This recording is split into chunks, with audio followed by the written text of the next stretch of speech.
un élément qui est certain, c'est que partout dans ce parcours, il y a eu la volonté de la rencontre de femmes et d'hommes qui ont envie de partager des compétences au service soit de l'intérêt général, soit de leur métier, soit de leurs clients, bien entendu. Alors ce sont des talents générationnels, ce sont des talents métiers, ce sont des talents du futur, mais en tout cas c'est une ligne ou un fil rouge que j'essaye d'avoir dans ma vie et dans ma vie professionnelle.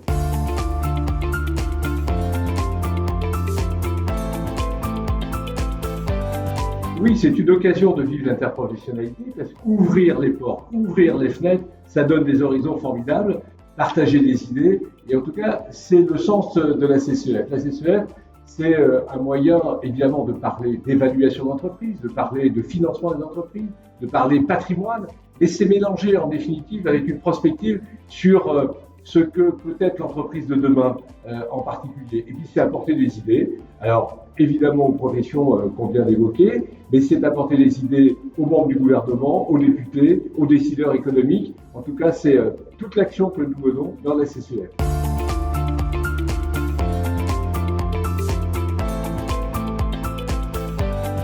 Dire que la RSE, c'est l'avenir de tout, il ne faut pas exagérer. Mais il faut considérer que nos modes de vie, nos modes de travail, nos modes, je dirais, d'enrichissement ou de développement vont être différents au XXIe siècle que ceux qui ont pu être au XXe siècle.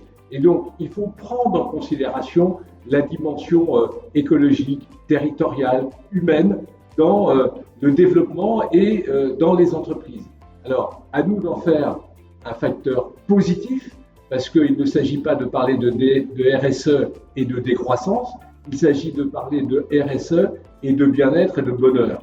L'inventaire des pays où il fait le mieux vivre, où le bonheur existe, eh bien c'est déjà aujourd'hui, eh bien c'est à nous de le construire pour demain.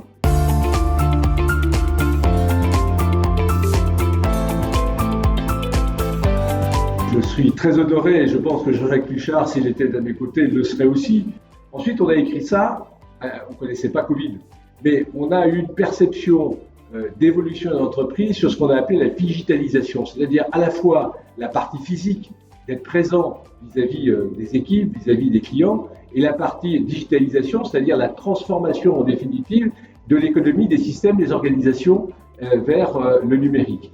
Et cette rencontre doit trouver un équilibre. C'est un petit peu comme la RSE que j'évoquais tout à l'heure. Tout numérique n'est pas bon parce que ça nie l'existence de l'homme.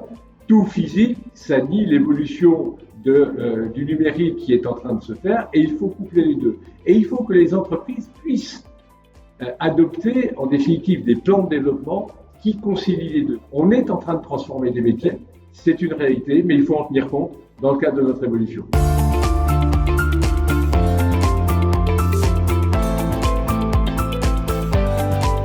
C'est une aventure formidable. D'abord, c'est une aventure du XXIe siècle, créée au XXe, sur les bases et les fondamentaux du XIXe, c'est-à-dire celui de la mutualisation.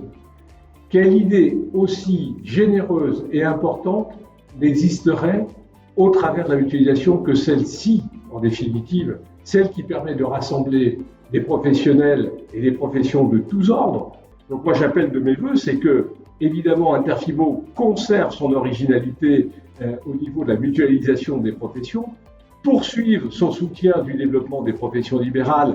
Nous sommes une vraie richesse. Interfibo nous soutient. Eh bien, continuons à partager avec Interfibo demain ce qui doit être, ce qui est aujourd'hui, particulièrement sur la proximité, les jeunes, les talents, le développement des structures interprofessionnelles, le développement des structures à l'intérieur des professions pour répondre aux besoins de la population.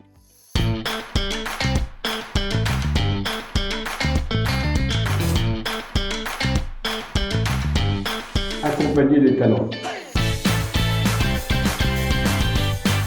Nous ne sommes pas des individus rassemblés, nous sommes des équipes au service des entreprises. J'ai adopté définitivement la vie urbaine et pour autant, je suis un infatigable voyageur en France parce que la France est vraiment un pays formidable. C'était celui de Welbeck, la carte et le territoire. Le deuxième mouvement de la septième de Beethoven est toujours pour moi un moment apaisant.